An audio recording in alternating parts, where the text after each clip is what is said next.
Yo, this is Rick Mahorn, the bad boy, giving a shout out to my man Drew, Detroit Drew. Make sure you tune in on his YouTube channel, Detroit Drew. Bad boy. Ready?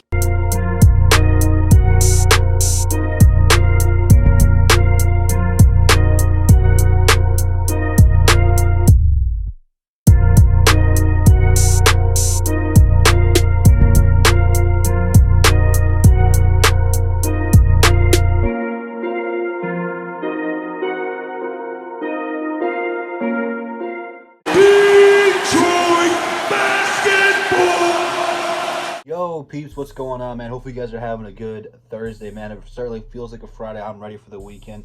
I'm ready for Above the Rim this Saturday as we'll be talking NBA, Detroit Pistons, basketball in general, because we are in full playoff mode in terms of the NBA. So make sure you come back Saturday, 7 p.m. on my channel for that one. It's going to be fun. I cannot wait, so hopefully you guys can't wait either.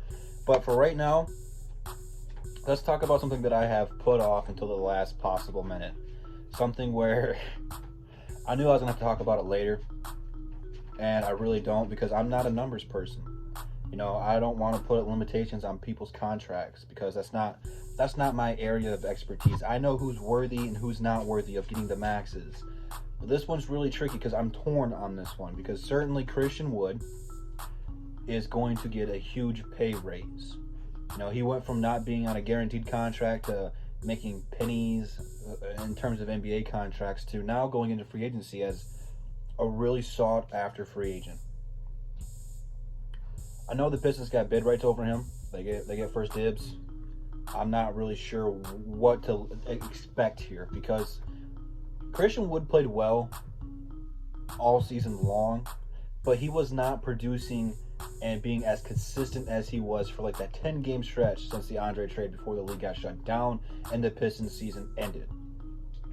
But in those 10 games or so, however long it was, averaged 20 plus points, 10 plus boards, couple assists, and played really well. You know, he picked up the pace. You know, he was a reliable option, consistent. You knew that we were going to lose, but he was going to go off and he was going to dunk on somebody.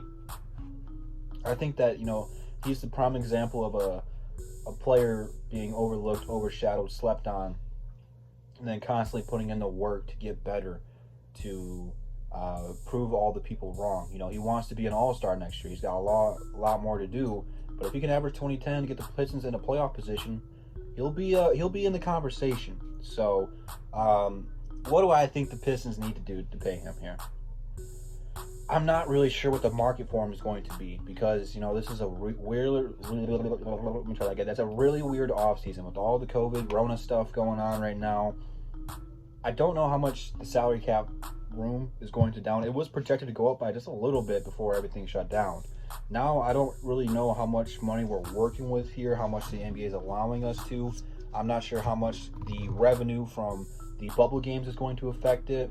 I'm not really sure. But I'm gonna go on this and act like everything's normal. I think he's gonna get somewhere between 10 to 15 mil, and that's reasonable because he only played that well for X amount of games. You know, he wasn't doing it for 60 games. You know, he did it for about 10 to 15 games. And when he wasn't starting like he was still a great bench player. So I'm not saying he played bad at all, but in a dream reality, let's go to Detroit Drew world for a minute here. I would sign him to a 1, maybe 2-year deal as a prove-it year. You do this, we're going to give you the starting position.